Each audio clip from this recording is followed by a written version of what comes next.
Hello dear student, good morning. आज हम पढ़ेंगे as soon as in place of no sooner than, ठीक है ना, जो कि 9 से लेकर 12 तक एग्जाम में पूछा जाता है।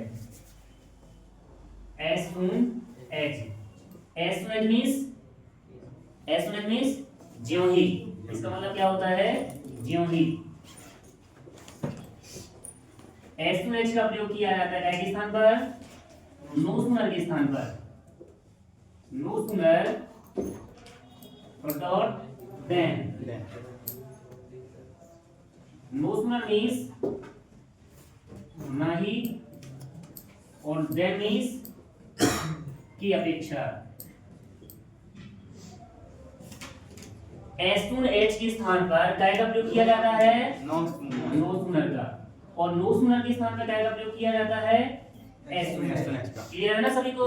यहाँ पे एज सून एज के स्थान पर जब एज सून एज के स्थान पर नो सूनर का प्रयोग करेंगे तो नो सूनर वाला जो वाक्य है वो कैसा बन जाएगा? इंटेरोगेटिव। यानी जब एज सून एज के स्थान पर नो सूनर का प्रयोग करेंगे तो जो नो सूनर वाला वाक्य होगा वो कैसा बनाएंगे? इंटेरोगेटिव। ठीक है ना?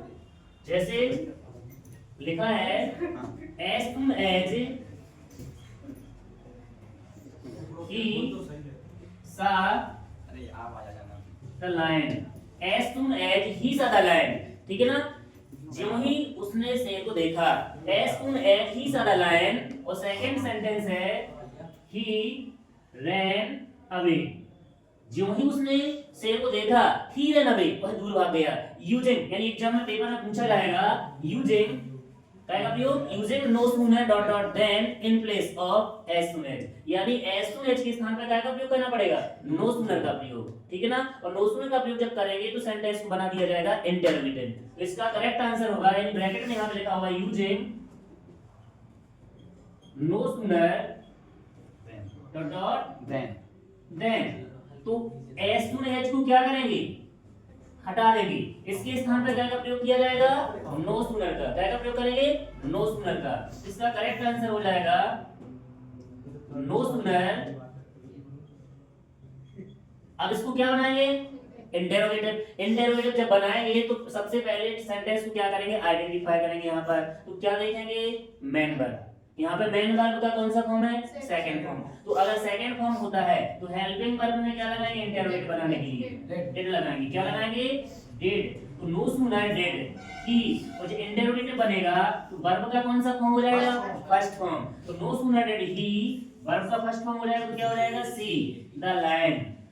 और जो सेकंड सेंटेंस होगा वो कैसे कनेक्ट करेंगे? देन से दूसरे वाक्य को कनेक्ट कर दिया जाएगा। देन जो फुल स्टॉप है इसको क्या करेंगे? हटा देंगे। Then he ran away. इसका क्या हो जाएगा? करेक्ट आंसर हो जाएगा। You are understand all of student? Yes sir. Any doubt? Next example देखते हैं। सबसे पहले देखो यहाँ पर यदि मेन वर्ब को देखा जाएगा। सबसे पहले मेन वर्ब का यदि सेकंड फॉर्म है तो हेल्पिंग वर्ब में क्या लगाएंगे? डिड लगाएंगे। यदि वर्ब में एस या एस लगा है तो हेल्पिंग वर्ब क्या लगाएंगे? डज लगाएंगे। यदि वर्ब का फर्स्ट फॉर्म है तो हेल्पिंग वर्ब क्या लगाएंगे? डू लगाएंगे। और मेन वर्ब का कौन सा फॉर्म होगा फिर? First form of the verb. यानी वर्ब का कर दिया जाएगा फर्स्ट फॉर्म। यानी जब इंटरोगेटिव बनेगा तो वर्ब का कौन सा फॉर्म हो जाएगा? First form.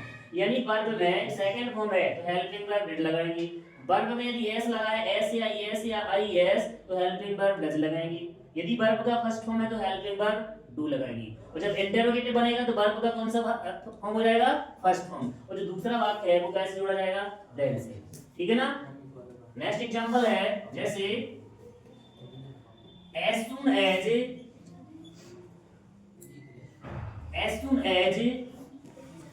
the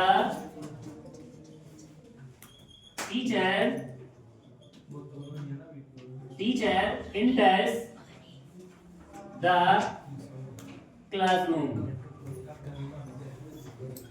second example है the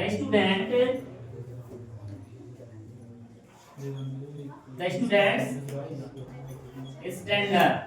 ब्रैकेट में क्या लिखा होगा? using no sooner dot dot then in place of as soon as। यहाँ पे लिखा होगा no sooner than, using no sooner dot dot then। अर्थात एस टू नेक्स्ट के स्थान पर क्या का प्रयोग करेंगे, नो सूनर का प्रयोग किया जाएगा। तो यहाँ पे एस टू नेक्स्ट को क्या करेंगे, हटा दिया जाएगा, इसके स्थान पर क्या का प्रयोग होगा, नो सूनर का।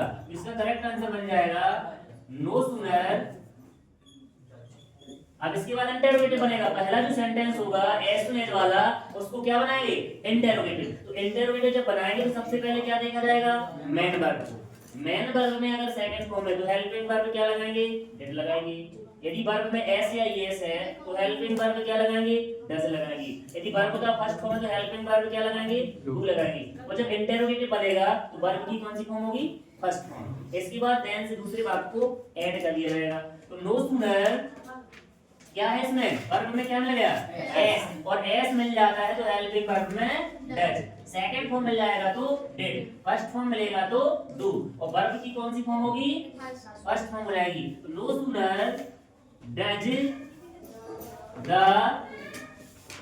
टीचर, जो एस लगा था उसको क्या करेंगे, हटा देंगे। इंटर द क्लासरूम, वो जो सेकंड सेंटेंस है वो कैसे